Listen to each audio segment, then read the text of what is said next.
A'udhu billahi minash shaitanir rajim. Jama'a, 'yan uwa musulmi maza da mata, salamu alaikum. Bisa wannan zama da ake na neman taimako domin aiki na musulunci. 'Yan uwa musulmi, ina kira kowa da kowa a matsayina sarkin gabas Lawali Iro Obandaki na Shiratawa, a matsayina na shugaban ta'u sunna ta jihar Maradi. Ina kira kowa da kowa abinda Allah ya hore ma mutum ya yi ƙoƙari ya kawo tashi gudunmuwa sukan yaɗa addinin musulunci ta wannan fanni. Dukiya wadda Allah ya ba mutum jarabawa ce don ya ga wani irin ƙoƙari za ka badawa don addinin musulunci ya ci gaba. Shi ne wannan dukiya da Allah ya baka. Ina kira da babban murya kowa da kowa ya yi ƙoƙari bisa kan wannan niyya da aka yi ta neman taimako. Kowa ba da abin da Allah ya bashi a hannun shi, saboda innamal a'malu binniyya. A taimaka a samu kowa kawo tashi da gudunmuwa domin a yada addinin musulunci.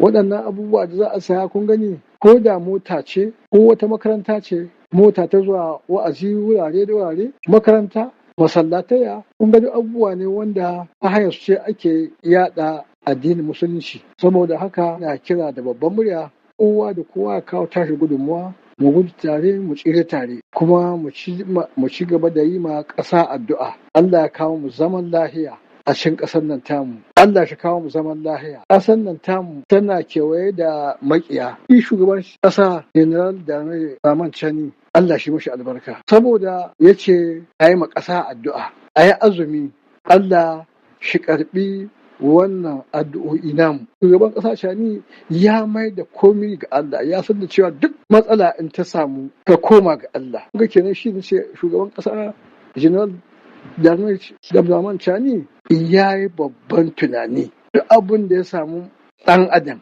ya kai kukan shi Allah. To Allah kare ƙasar nan tamu a maƙiya na ciki da na waje suna da yawa, kuma Allah na tona asirinsu.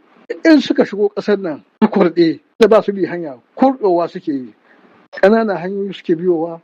To kuma Allah na bayyana su, kuma ana kama su. To wannan kau tasirin addu'a ne. Sai in ce mu ci gaba da wannan addu'a. Allah shi kare ƙasar nan tamu, shi kare shugabanninta, masu jagorancin wannan ƙasa tamu. Allah kare mu, Allah kare mu duka, shi kare musulmi na ƙasar nan gaba ɗaya. In ce waɗanda suka zo wannan wa'azi, Allah shi musu albarka, Allah shi bai da kowa gidansu lahiya. Assalamu alaikum wa rahmatullahi wa barakatuhu. Na gode.